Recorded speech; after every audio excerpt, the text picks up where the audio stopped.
Uma das coisas que a gente falou aqui várias vezes é a gente tem um dispositivo que gera uma diferença de potencial, uma pilha ou a tomada que eu mencionei, né? Sempre tem algo que gera essa diferença de potencial.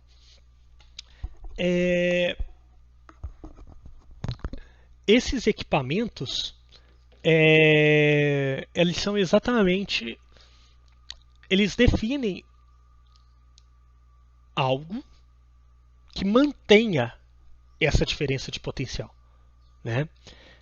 Se a gente for pensar, por exemplo, se a gente aproximar uma distribuição de cargas de um condutor, a gente vai gerar uma diferença de potencial nesse condutor, a gente vai mudar o potencial desse condutor, mas a gente não mantém a diferença de potencial. Ela fica lá, quando a gente afasta, eles afastam. Tem que ter algo que mantenha a diferença de potencial. E geralmente essa fonte a gente chama de fonte de força eletromotriz. Tá? Essa força eletromotriz, primeira coisa, isso não é uma força, tá? Isso é uma diferença de potencial. Mas é algum dispositivo que mantenha a diferença de potencial. Talvez o mais fácil da gente entender é uma pilha, né? A pilha tem 1.5 volts e independente se a gente liga ela, se não liga, ela está lá mantendo 1.5 volts de diferença entre as extremidades da pilha, né? Entre o polo positivo e negativo da pilha.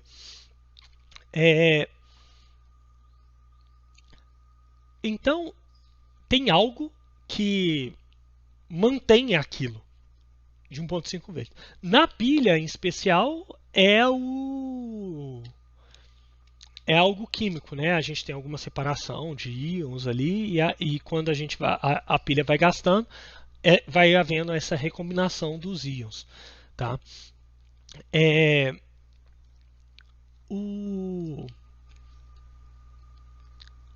Mas isso é fixo, isso depende só do material. Esse 1.5 volts é fixo. O que acontece, por exemplo, quando a gente gasta a pilha e vai aparecendo, ela vai piorando, né, o uso e tal. Eu acho que o jeito mais macabro, né, que tem de visualizar esse efeito da pilha em radinho de pilha ou em brinquedos que tem música ou fala alguma coisa, né? Que quando você põe uma pilha que já está falhando, ele começa a falar mais lento, a música começa a ficar mais lenta, né? Isso quer dizer que a pilha está acabando. O que acontece? O que está acontecendo? A pilha está fornecendo uma diferença de potencial menor para o equipamento. Mas a força eletromotriz da pilha geralmente não muda, porque isso é definido só pelos íons.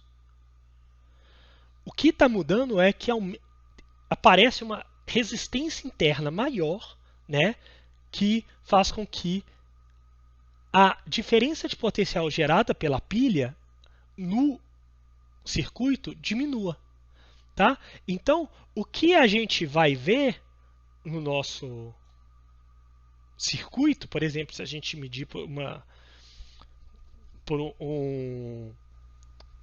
usando um voltímetro a diferença de potencial da pilha, nós vamos ver uma diferença de potencial menor do que essa diferença de potencial da força eletromotriz, gerada pela força eletromotriz, tá? Que é algo que depende da resistência interna dessa pilha. Tá? E isso acontece para praticamente todos os dispositivos que a gente está atribuindo uma força eletromotriz. A gente atribui uma força eletromotriz e a gente vai ver a diferença de potencial gerada. Então, pilhas, baterias, acontece isso. Dispositivos, por exemplo, de conversão de corrente contínua, de corrente alternada para corrente contínua. Por exemplo, a que a gente usa para carregar nossos celulares. Se a gente tiver alguma falha nele lá dentro, né, por causa de uso e tal, ele geralmente, não sei se vocês já viram, que quando começa a falhar ele, aparece um barulhinho bem fininho no dispositivo, na tomada do carregador do celular. Alguém já escutou esse barulho quando você usa um carregador mais antigo? Quando ele começa a falhar, quando ele não está funcionando muito bem, tal, aparece esse barulhinho. Esse barulhinho está relacionado a uma resistência interna que está aparecendo, porque alguma coisa não está funcionando muito bem, um mau contato, alguma coisa. Então isso gera uma resistência interna, isso diminui a diferença de potencial gerado, então diminui a velocidade que seu celular vai carregar. Então, se vocês estiverem escutando isso do seu carregador, talvez valha a pena trocar esse carregador, ele pode queimar, ele pode gerar algum problema. E então, assim, existe algo que gera essa força eletromotriz, independente de como seja. O mais fácil da gente ver é em pilhas e baterias, que isso é definido pelos íons que estão gerando essa diferença de potencial, né? Essa separação dos íons dentro da pilha. E a gente vai ver uma diminuição dessa tensão ao longo do uso da pilha, porque a resistência interna da pilha vai aumentando. Tá? Aqui também, só para mencionar nessa fotinha, né? Você já deve ter visto isso também mais para frente, mas só para reforçar, voltímetros a gente mede em paralelo, porque a gente quer ver a diferença de potencial entre dois pontos A e B, e aí lembra que a gente está medindo a diferença de potencial dessa parte ou do resto todo. Né? Então é a mesma coisa. A diferença de A a B passando por aqui, ou a diferença de A a B passando pelo resto do todo, é a mesma. Né? Então a gente mede em paralelo. E a corrente a gente mede em série. Então a gente coloca o amperímetro em série ao dispositivo que a gente quer medir a corrente, que a gente vai ver o quanto de corrente que passa. Idealmente, né, a gente não quer que corrente passa pelo voltímetro, então a resistência dele é infinita. E no amperímetro, a gente não quer que tenha diferença de potencial, por exemplo, entre B e B'. A gente não quer afetar, né, o circuito. Então, idealmente, um amperímetro tem resistência nula. Tá bom? Isso não é verdade. Vocês vão ver lá, por exemplo, no experimento 2, que vocês vão ver a diferença, a resistência. Vocês vão medir a resistência de um voltímetro. E aí vocês vão ver que não é verdade. Então veja aqui, gente. Eu tenho um dispositivo, um circuito, que eu tenho uma força eletromotriz gerada por esse dispositivo, que vai dar um ΔV no circuito, e eu tenho uma resistência. Tá? Vamos pensar que a gente tem uma corrente passando aqui. Então, eu posso pegar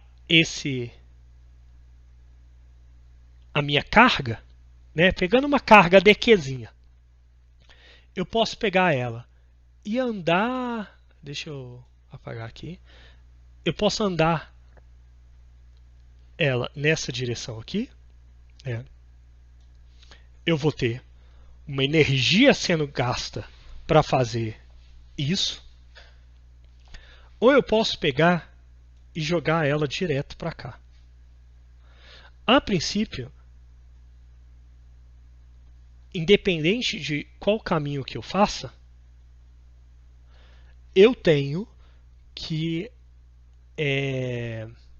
o trabalho que será realizado tem que ser o mesmo. Né? Então, se eu pego uma carga dQ, e eu quero levar ela para A, independente de como eu faça, isso vai ser dQ vezes ΔV. Lembre-se que aqui, se eu estou andando em uma direção, esse ΔV, né, o trabalho que eu tenho que realizar é positivo, né? Ou se eu passar por aqui, que é o mesmo trabalho, positivo. Tá? Então, o trabalho de tirar uma carga de um ponto do circuito e levar para o outro vai ser dQ vezes ΔV, que é o ΔV dos dois pontos que você está calculando. Aqui, por exemplo, eu estou calculando entre A e B. Então, independente de como eu faça, né, em qual direção eu estou fazendo, eu estou navegando por esse circuito, o ΔV vai ser o mesmo. Né? Então, eu tenho que esse dW é dQ ΔV. Tá? Então, se eu quiser calcular a potência é dW, né, é o trabalho que eu realizo pelo tempo. Substituindo o trabalho aqui, eu tenho dQ sobre dt ΔV. O ΔV, veja que não muda. Né? Ele não é uma variável. Ele é fixo. Aqui nessa situação, né, eu apliquei uma diferença de potencial que é dada por o dispositivo lá, do jeito que eu montei o circuito, ele é fixo. Então ele não varia com o tempo, a princípio. Ele pode variar com o tempo, a princípio não varia. E eu tenho, então, um dQ dt. O dQ varia, né? O dQ eu estou andando com ele. E quem que é dQ sobre dt? A corrente. Então, a potência dissipada em um dispositivo, ele vai ser IΔV, né? Ou o IV, que a gente já estudou. Então, isso aqui vale para qualquer dispositivo, tá? Então, aqui embaixo, ó, eu tenho uma diferença de potencial no meu elemento do circuito. E eu tenho uma corrente passando por esse elemento. Qual elemento? Não importa. Não importa o elemento. Se eu tenho uma corrente passando por ele e eu tenho uma diferença de potencial, eu tenho uma potência sendo dissipada nele, ou, né, uma potência que está sendo dada pelo circuito, se a gente está, por exemplo, pensando em um dispositivo que tem força eletromotriz. Para o caso em especial, né, se a gente está falando num resistor, eu posso usar a lei de Ohm para substituir ou a corrente ou a diferença de potencial, e eu tenho essas equações aqui, que são as equações que vocês já devem ter visto até no ensino médio, né, que é RO² ou ΔV² sobre R.